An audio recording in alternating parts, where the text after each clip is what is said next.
की जगह BNS लागू होगा, CRPC की जगह BNSS लागू होगा और IEA इंडियन एविडेंस एक्ट की जगह पे भारतीय साक्ष्य अधिनियम PSA लागू होगा। आगिल लुटाৰৰ প্ৰিয় দৰ্শক, আজি এক বিশেষ প্ৰতিবেদন আপোনালোকক দিব বিচাৰিছো। মাৰ্ঘেৰিটা আৰক্ষী প্ৰশাসনৰ উদ্যোগত ভাৰতৰ নতুন আইনৰ বিষয়ে ৰাইজৰ মাজত সজাগতা সভা অনুষ্ঠিত হয়। ব্ৰিটিছ উপনিৱেশিক কালছোৱাত প্ৰণয়ন হোৱা আওপুৰণি আইন সংশোধন কৰি যুগৰ লগত খাপ খোৱাকৈ ভাৰতৰ ন্যায়িক ব্যৱস্থাক উন্নত কৰি তোলা হৈছে। কেন্দ্ৰীয় চৰকাৰে সমগ্ৰ দেশজুৰি আজিৰে পৰা এই নতুন ন্যায়িক ব্যৱস্থা কাৰ্যকৰী কৰিছে। দেশৰ জনগণৰ মাজত এই নতুন আইনৰ বিষয়ে সজাগতা সৃষ্টি কৰাৰ উদ্দেশ্যে বিভিন্ন কাৰ্যসূচী গ্ৰহণ কৰা হৈছে। মাৰ্ঘেৰিটাতো আজি মাৰ্ঘেৰিটা আৰক্ষী প্ৰশাসনৰ উদ্যোগত ভাৰতৰ নতুন আইনৰ সন্দৰ্ভত এক সজাগতা সভা অনুষ্ঠিত কৰা হয়। এই উদ্দেশ্যে আজি মাৰ্ঘেৰিটা আৰক্ষী প্ৰশাসনে মাৰ্ঘেৰিটা টাউন হাইস্কুলৰ সভাগৃহত এক সজাগতা সভা অনুষ্ঠিত কৰে। উক্ত সজাগতা সভাৰ আদৰে মাৰ্ঘেৰিটা আৰক্ষী থানাৰ ভাৰপ্ৰাপ্ত আৰক্ষী বিষয়া প্ৰতাপ গগৈ। এই সজাগতা সভাত উপস্থিত থাকে মাৰ্ঘেৰিটা মহকুমা আৰক্ষী বিষয়াৰ সম্ভাৱী মিত্ৰ, মাৰ্ঘেৰিটা থানাৰ নাগৰিক সমিতিৰ সভাপতি শ্ৰী মহন্ত মাধৱ কটকী, মাৰ্ঘেৰিটা মহাবিদ্যালয়ৰ অসমীয়া বিভাগৰ অধ্যাপক ডক্টৰ ৰমেন হাজৰিকা, লিডু মহাবিদ্যালয়ৰ উপ-অধ্যাপক প্ৰবৃত্ত গগৈ, মাৰ্ঘেৰিটা সত্ৰ ন্যায়িক আদালতৰ অধিবক্তা ৰাকেশ গুপ্তা, অদহকম গাঁওৰক্ষী সংগঠনৰ মাৰ্ঘেৰিটা মহকুমা উপদেষ্টা বিকাশ বৰুৱা, মাৰ্ঘেৰিটা আৰক্ষী থানা সমিতিৰ সভাপতি ৰবীন ৰাজাসহ বিভিন্ন দল সংগঠনৰ নেতৃত্বৰ উপৰিও অঞ্চলটোৰ বহু সংখ্যক গণ্যমান্য ব্যক্তিৰ লগতে বিদ্যালয় মহাবিদ্যালয়ৰ ছাত্ৰ ছাত্ৰী তথা সাধাৰণ ৰাইজসকল উপস্থিত থাকে। মাৰ্ঘেৰিটাৰ পৰা মিথুন বৰুৱাৰ ৰিপৰ্ট, ত্ৰিলোচন প্ৰেমৰ সহযোগত আगिल লুটাত নিউজ। মহকুমা আৰক্ষী বিষয়া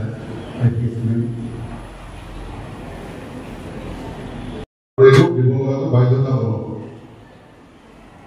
মই আৰু বিশেষ নহওঁ। মই বৰ্তমান আমাৰ মাজত উপস্থিত থকা আমাৰ মানৱ সুধো, নাম ঠিকনা সুধো, একেলগৰ ষ্টেটমেণ্ট নহয়, সেইবিলাক আছে আমাৰ সাক্ষ্য আইনত, এভিডেন্স এক্টত। এতিয়া এভিডেন্স এক্টত বদলি হৈ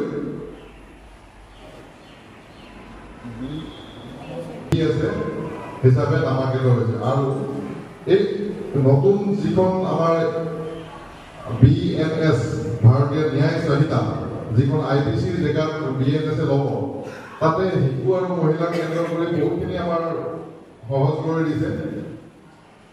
নতুন ফৌজদাৰী আইনত মহিলা আৰু শিশুৰ বিৰুদ্ধে অপৰাধৰ বিষয়ে 37টা ধাৰা অন্তৰ্ভুক্ত কৰা হৈছে। আগতে কম আছিলে, এতিয়া বঢ়াই দিছে। মহিলা আৰু শিশুৰ বিৰুদ্ধে হোৱা অপৰাধৰ ভুক্তভোগী বা অপৰাধীৰ উভয় ক্ষেত্ৰত লিংগ নিৰপেক্ষ কৰি তোলা হৈছে। মানে আগতে মতা মানুহ, মাইকী মানুহ, মেল ফিমেল এনেকুৱা কেটেগৰী আছিলে। এতিয়া অপৰাধী আৰু মেল ফিমেল বুলি কোনো কথা নাথাকিব। অপৰাধ যদি যিকোনো কিছুমান অপৰাধ আছে যিটো খালি মতা মানুহে কৰিব পাৰে, যেনেকে মাইকী মানুহৰ মলেষ্টেশ্যন। এতিয়া মাইকী মানুহৰ মলেষ্টেশ্যন কৰাটো ক'ব মাইকী মতা ছোৱালীৰ সৈতে দলবদ্ধ ধৰ্ষণ কৰিলে যাৱজ্জীৱন কাৰাদণ্ড বা মৃত্যুদণ্ড বিহাৰ হৈছে। এইটো আমাৰ অলৰেডি এডভোকেট ছাৰে ক'লে। মিছা প্ৰতিশ্ৰুতি বা স্বচ্ছবাক্যৰ পৰিচয় দি যৌন নিৰ্যাতনত লিপ্ত হোৱা এতিয়া অপৰাধমূলক কাৰ্য বুলি গণ্য কৰা হৈছে। আগতে সেইটো নাছিলে, এতিয়াৰ পৰা এইটো হ'ব। ধৰ্ষণৰ বলি হোৱা এগৰাকী চিকিৎসাৰ প্ৰতিবেদন 7 দিনৰ ভিতৰত তদন্তকাৰী বিষয়ালৈ প্ৰেৰণ কৰাটো চিকিৎসা কৰ্মীসকলৰ বাবে বাধ্যতামূলক হ'ব।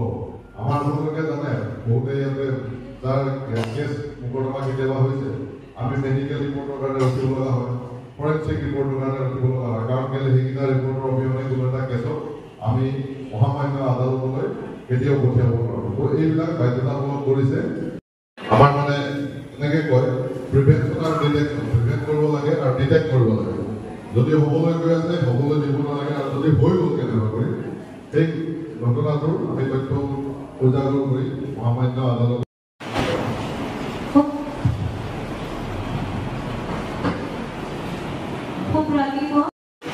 বিশ্ববিদ্যালয় ৰাজ্যক ধৰি 19 বৰ্ষৰ পৰা চলি থকা বৈচিত্ৰ্যপূৰ্ণ অংশীদাৰসকলৰ সৈতে বিস্তৃত আলোচনাৰ জৰিয়তে ব্ৰিটিছ কেন্দ্ৰিক পৰিভাষা আৰু কাঠমূৰ সৈতে নিহিত হৈ ব্ৰিটিছ স্বাৰ্থৰ ৰক্ষাৰ বাবে ৰচনা কৰা হৈছে।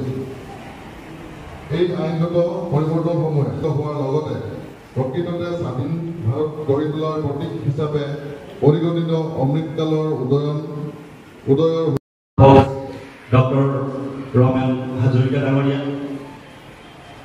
আমাৰ মাজত উপস্থিত থকা ডক্টৰ ৰমেন হাজৰিকা ডাঙৰীয়া, আমাৰ মাজত উপস্থিত থকা ইণ্ডিয়ান পেনেল কোড যেটা আছিলে এইটো 1860 পৰা চলি আছিল 1860 বা কিমান বছৰ হৈ গ'ল এতিয়া মহকুমা আৰক্ষী বিষয়া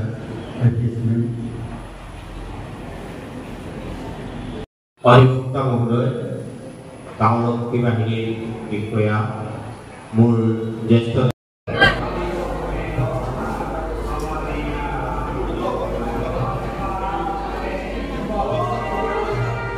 আমাৰ মানে এনেকৈ কয় প্ৰিভেনশ্যন আৰু ডিটেকশ্যন, প্ৰিভেণ্ট কৰিব লাগে আৰু ডিটেক্ট কৰিব লাগে।